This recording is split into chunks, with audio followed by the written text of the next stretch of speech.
3, 2, 1. Olá, povo do Etipe. Agora de novo com o primeiro ano do médio, com aula de Sociologia, ok? Então agora com Sociologia a gente vai estar fazendo aquela revisão que eu comentei na última aula, tá?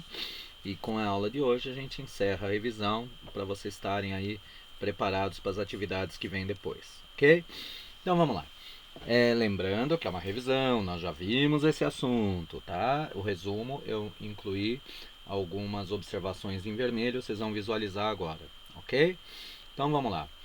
Lembra que no curso de Sociologia a gente iniciou ele com o relato de um caso real das meninas lobo da Índia, Mala e Kamala, que foram descobertas em 1921, morando numa caverna, vivendo com lobos. Por incrível que pareça, elas não foram devoradas pelos lobos.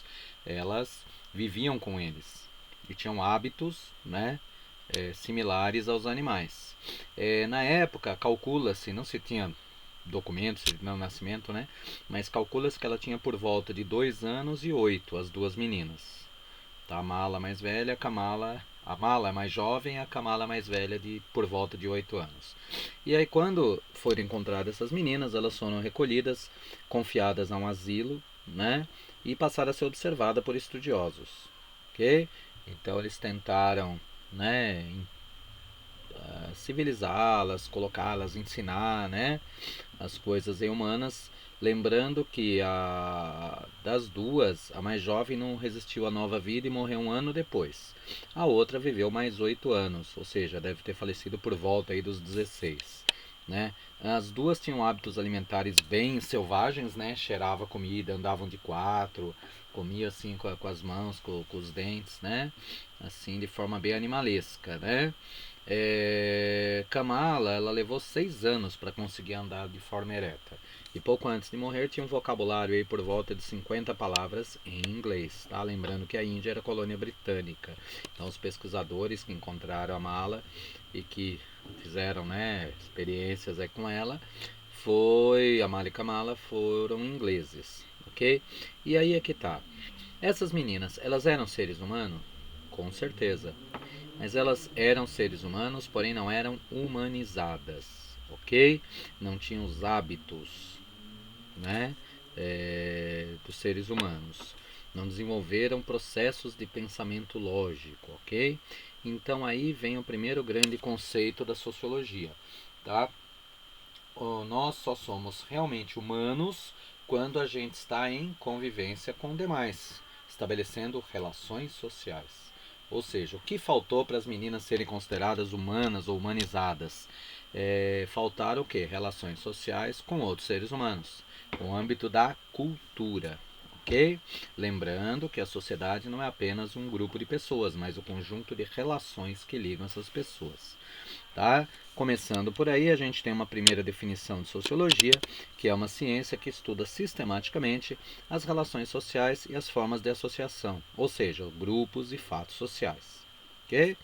Aí você fala, estudo da sociedade, que bonitinho, para que serve esse negócio? Só para dar emprego para o seu professor? Também, mas não é só isso, ok?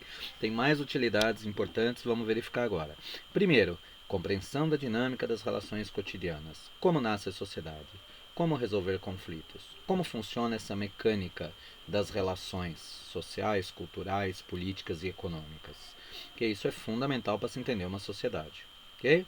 2. Elaboração de políticas públicas. Os governos, seja municipal, estadual ou federal, muitas vezes lançam mão de informações sociológicas sobre quem ele governa, porque para poder planejar melhor as ações do governo, não é uma mera pesquisa de opinião, tá? São estudos sociológicos, comportamentais. Outra, análise de comportamentos sociais. Ou seja, empresas, partidos políticos, igrejas, elas podem sim usar, muitas usam informações sociológicas para direcionar a sua ação, tá? E o incentivo à cidadania, tá? Que é onde a análise crítica, onde você passa, ao conhecer melhor a sua sociedade e como ela funciona, você tem como lutar por seus direitos tendo conhecimento de causa. Ok? Vamos adiante. A sociologia é chamada ciência das revoluções. Ela surgiu com a Revolução Industrial. Ok? E aqui é um apanhado bem rápido, histórico. Eu vou sair um pouco da sociologia, entrar um pouco na história, para ter uma base bem forte aí para poder entender melhor. E aí a gente volta para a sociologia. Se vocês se lembram, né, das aulas de história, Revolução Industrial, provavelmente no 8º ano, né, acho que é esse programa do 8º, Revolução. Conjunto de transformações, final do 8º, começo do 9º, tá? Então, Revolução Industrial, um conjunto de transformações econômicas ocorridas inicialmente na Inglaterra a partir do século XVIII, com a invenção de máquinas. Tá? E aí vem quais as principais características dessa Revolução Industrial. Aí tem que lembrar, tem que ter em mente isso, para a gente poder conseguir deduzir os postulados sociológicos, tá, com base nessa questão histórica. Então, grande desenvolvimento tecnológico, aceleração do processo produtivo, começou a se produzir muito, saiu a produção agrária manual pela produção urbana mecanizada, fortalecimento do sistema capitalista, surge uma nova classe, a classe operária, e principalmente, separação entre capital e trabalho, ok? Isso é crucial, ou seja, quem trabalhava não era mais dono do capital, ok? Esse é um dos postulados aí principais aí da sociologia no âmbito da Revolução Industrial, ok? Eu já estou alterando aqui, ó. Principal característica, separação entre capital e trabalho. Quem trabalha não é mais dono do capital, ok? Aí tem algumas invenções, não há necessidade de ficar decorando invenção, é só para efeito de curiosidade mesmo. O tear, máquina de vapor, locomotiva, fotografia, telefone, luz elétrica. Vocês viram que num curto período de tempo, menos de 100 anos, o número de invenções foi absurdo, tá? O que fez mudar drasticamente a vida das pessoas. E aí nós temos duas grandes fases da Revolução Industrial. Isso é importante, muito very good, importante, tá? Então assim, primeira fase, o material usado ferro e carvão. Na segunda, aço e ligas metálicas. Forma de energia, vapor hidráulica, elétrica e petrolífera, indústria têxtil e siderúrgica, Inglaterra e depois outros países. Então, saber mais ou menos essas informações é fundamental. Tá? Por quê? Porque a tecnologia associada a elas e o modo de trabalho associado a eles é que fez uma mudança. Ok? Depois desse breve relato histórico, vamos voltar para a sociologia. Tá? Agora a gente vai analisar os impactos sociais da Revolução Industrial, que é o que mais interessa para a gente aqui hoje. Okay? Então vamos lá. A Revolução Industrial ela modificou drasticamente a vida das pessoas. Ela trouxe tecnologia, trouxe benefícios, rotinas, ideias, porém também trouxe novos problemas. Okay? Então assim, se antes da Revolução a vida era rural, trabalho agrícola, atividades coletivas em família, depois da Revolução Industrial, vida urbana, trabalho industrial nas fábricas e atividades individuais, ou seja, a família se dividia. Ia o marido numa fábrica, a esposa na outra, filhos na outra, então se dividia. Casas rústicas antes da Revolução Industrial para uma ou duas famílias e aqueles cortiços enormes coletivos que variavam de 15 a 20 famílias. O teocentrismo, aquela visão de que Deus é o centro da sua vida, deu lugar ao antropocentrismo, o homem é o centro. E, finalmente, a questão do tempo. A administração de tempo mudou drasticamente. Foi uma das principais mudanças na mente e na vida das pessoas. Antes, a pessoa controlava o seu tempo pela necessidade e vontade. Ele está lá na roça carpindo, deu fome, ele para e vai comer. Não importa o horário, não tem que ser meio-dia, meio-dia e meia, 1 hora. Não, ele vai comer na hora que dá fome. Tá? Agora, depois da Revolução Industrial, o tempo passou a ser controlado pela rotina fabril, o relógio, tá? Pela rotina fabril. Você tem que almoçar naquela meia hora, se quiser, tem mais 2 pausas de 15 minutos e acabou. É o tempo que você tem. Então aí você tinha que se virar de acordo com o tempo controlado por outra pessoa. Ok? Que olha só, é o que eu coloquei aqui. Uma das maiores mudanças do cotidiano foi o uso e controle do tempo. Tá? Aí é que tá. Por que surgiu a sociologia então? A partir da Revolução Industrial, e essa frase é fundamental, eu pus estrelinha em vermelho e negrito, pelo amor, hein? Será que é importante? Né? Então vamos lá, a partir da Revolução Industrial surge a necessidade de se pensar a sociedade como um objeto de estudo. Foi preciso criar uma nova ciência com método próprio para isso, a sociologia. que surgiu como uma forma de entender e talvez resolver os novos problemas políticos sociais criados por essa revolução. Ou seja, a Revolução Industrial trouxe muita coisa boa, mas também trouxe problemas. Tá? E esses problemas fizeram com que alguns intelectuais se dedicassem a pensar sobre esses problemas. Ok? O surgimento da sociologia. Tá? Um ambiente propício. Tá?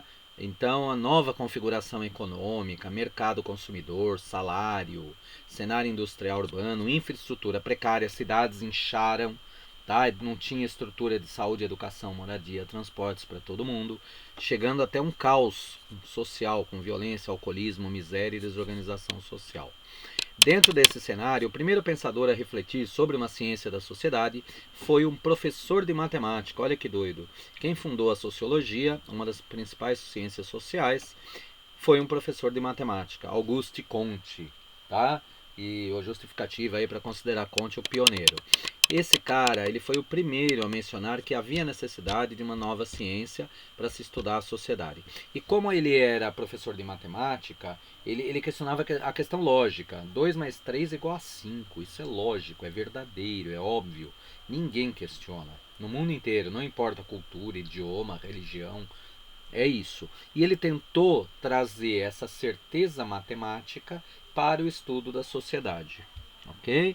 Então é isso, ele foi fundador do positivismo, também chamado ciência positiva, cujo conhecimento científico é o único capaz de alcançar a verdade. Com isso, ele criou algo chamado física social. Ok? Física social, que é tentando adaptar o método científico da física, que é o cálculo matemático, né, das coisas, lembrando a física do newtoniana, né, que vocês estudam, usando isso para tentar entender a sociedade. O principal lema do positivismo, do Comte, era o ordem e progresso. Porque para poder atingir o desenvolvimento, a ordem é a base do progresso. O progresso é efeito da ordem. Logo, o progresso da humanidade depende única e exclusivamente dos avanços científicos. Essa crença fundamental na ciência. Tá? A gente já estava no racionalismo clássico, ok? Então, Auguste Comte, o pai do positivismo, ele acreditava piamente na ciência. Ele transformou a ciência, ele tirou Deus do lugar dele e pôs a ciência no lugar. Tá? A ciência era o novo Deus. Tá? Auguste Comte fez isso. Um professor de matemática fundou a sociologia, ok? E aí alguns exercícios para fixação, tá? São 1, 2, 3, 4, 7 exercícios da apostila do capítulo 1, ok? São testes e eles procura fazer com atenção, a gente vai fazer a correção, ok? Me mandem pelo Classroom, tá? E a gente agita isso daí, tá bom, meu povo? Então é isso, tá? Então hoje o que nós vimos foi um resumo rápido de uma revisão sobre as primeiras aí 4 aulas de sociologia. 3, 4, isso, foi um resumo rápido das primeiras 4 aulas. Tudo bem, minha galera? Então muito obrigado pela atenção de todos, um super beijo, se cuidem e até a próxima.